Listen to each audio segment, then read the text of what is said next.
बिस्मिल्लाहिर्रहमानिर्रहीम। अस्सलाम वालेकुम। उम्मीद करती हूँ आप सब खैर खैरियत से होंगे। मैं भी बिल्कुल ठीक ठाक हूँ। आज की जो वीडियो है उन प्यारी बहनों के लिए है जिनकी शिकायत होती है कि हमारे छोटे बच्चे हैं और हम छोटे बच्चों के साथ अपने घर को मैनेज नहीं कर पाते हैं। छोटे बच्चों के साथ उनको टाइम को मैनेज करना और घर को ऑर्गेनाइज करने में मुश्किल पेश आ रही होती है, तो आज की वीडियो उन्हीं के लिए है।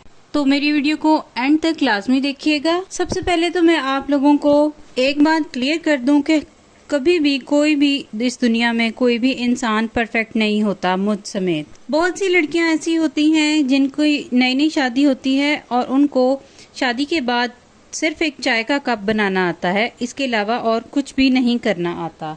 लेकिन यकीन करें, जिंदगी का एक्सपीरियंस आहिस्ता आहिस्ता होता है और जिंदगी को के वक्त के साथ साथ इंसान को सब कुछ आ जाता है। शुरू में लड़कियां बहुत सी चीज़ों को ख़राब कर लेती हैं और फिर जब कोशिश करती हैं तो कोशिश करने के बाद इंसान बहुत सी चीज़ों को ठीक कर लेता है। शुरू में तो मैं भी बहुत से कामों को ठीक करने की कोशिश करती थी लेकिन ख़राब कर लेती थी। लेकिन मेरा तरीका गलत था। मुझे समझ ही नहीं आ रही होती थी कि मैं काम को करूं कैसे।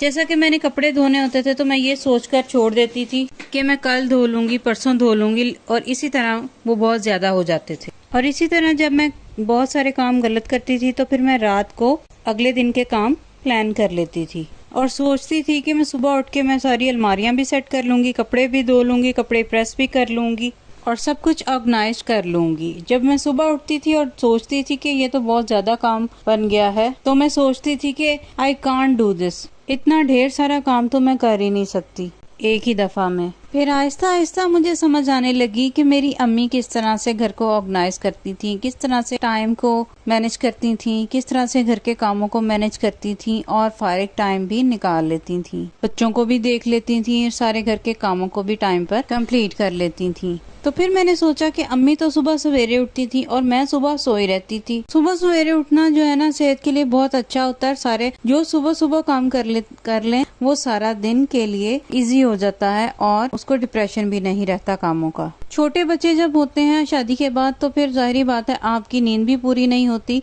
बच्चों के साथ, तो आपको नींद भी पूरी करना जरूरी है। ये भी जरूरी होता है जिंदगी के लिए, क्योंकि नींद पूरी ना हो तो इंसान की सेहत खराब होती है। लेकिन फिर मैंने सोचा कि अम्मी तो सुबह सवेरे उठती थी तो मुझे भी सुबह सवेरे उठकर काम करना है और मैंने अपने आप को फिर मोटिवेट किया। तब से मैंने रूटीन बना ली कि सुबह सवेरे उठकर अपने सारे काम कर लेने हैं। उसके बाद जब भी कोई फ्री टाइम मिलेगा तो उसमें मैं नींद भी पूरी कर लूंगी, लेकिन सबसे पहले अपने काम समेट लेने हैं। इसलिए यहाँ से आइडिया हुआ था कि मेरी अम्मी किस तरह से सारे काम मैनेज कर लेती थी। फिर वहाँ से छोटी छोटी चीज़ें और बातों को अपनी अम्मी की बातों को मैं सोचती थी। इसी तरह तमाम लड़कियाँ, तमाम ख़वातीन जितनी भी हैं, अपनी माओं की लाइफ को देखें तो वो पूरी एकेडमी है। एक आप कह सकते हैं कि हमारे पास पूरी एक एकेडमी है, एक स्कूल है जिससे हम लर्न कर सकते हैं काफ़ी सारी चीज़ें जिनको हम अच्छा कर सकते हैं अपने घर को ऑर्गेनाइज करने के लिए, अपने घर को अच्छे से चलाने के लिए। क्योंकि सबकी माएँ जो है ना, वो सब अपने माशाल्लाह घर को ऑर्गेनाइज रखती हैं। आज का जो दौर है ना वो काफ़ी चेंज हो गया हुआ है। एक तो जो हमारा मोबाइल है, हमारा सारा टाइम मोबाइल पर वेस्ट हो जाता है। मैं खुद मोबाइल पर टाइम बहुत ज़्यादा वेस्ट करती थी। जैसे फ्री टाइम मिला तो मोबाइल पर गपशप लगा ली या फिर कोई अच्छी वीडियोस निकाल कर देख ली। तो आप भी जब भी काम किया करें तो मोबाइल को साइलेंट कर दिया करें या फिर अलमारी में बंद करके रख दिया करें, ताकि ना हमारी नज़र मोबाइल पर जाए और ना ही हम बार बार मोबाइल को एक्स्ट्रा यूज़ करें। फिर उसके बाद जो है ना, मैंने छोटी छोटी बातें अपनी अम्मी से लर्न की थी। जैसे मेरी बच्चे जो है ना, वो टॉयज़ के साथ खेलने के बाद टॉयज़ को इधर उधर फेंक देते हैं या इधर उधर बखेर देते हैं।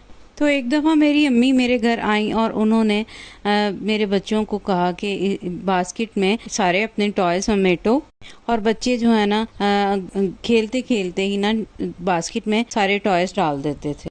इसी तरह हम सब ख़वातीन को अपनी ज़िंदगियों का मुवाजना अपनी माओं की ज़िंदगियों से करना चाहिए, क्योंकि जब हम अपनी माओं की ज़िंदगियों का सोचेंगे तो देखेंगे, मुवाजना करेंगे, तो फिर हमें खुद पता चलेगा कि हमने अपने घर को किस तरह से ऑर्गेनाइज करना है, किस तरह से अपने टाइम को मैनेज करना है। क्योंकि पहले से अब दौर बदल गया है। पहले सोशल मीडिया नहीं था तो इतना टाइम वेस्ट नहीं होता था। ज़्यादा टाइम हमारा सोशल मीडिया पर ही वेस्ट हो जाता है। तो अब लाइफ काफ़ी चेंज हो गई है, जितनी आसाइशें ज़्यादा हो गई उतना ही हम टाइम को मैनेज नहीं कर पाते हैं। तो कोशिश किया करें कि आपके पास जो भी टाइम एक्स्ट्रा बचता है आप उसमें कोई भी एक्स्ट्रा काम कर लिया करें। और घर आपका छोटा है या बड़ा है ये मैटर नहीं करता, मैटर ये करता है कि आपने घर को किस तरह से ऑर्गेनाइज़ किया है। और छोटे बच्चों के साथ ऑर्गेनाइज़ करना वाकई में मुश्किल होता है, लेकिन नामुमकिन नहीं होता है। अगर आप बच्चों को शुरू से ही समझा दें और सिखाएं कि ये चीज़ जहाँ की है वहाँ पर ही रखें, तो बच्चे भी सीख जाएंगे और घर भी साफ़ सुथरा रहेगा।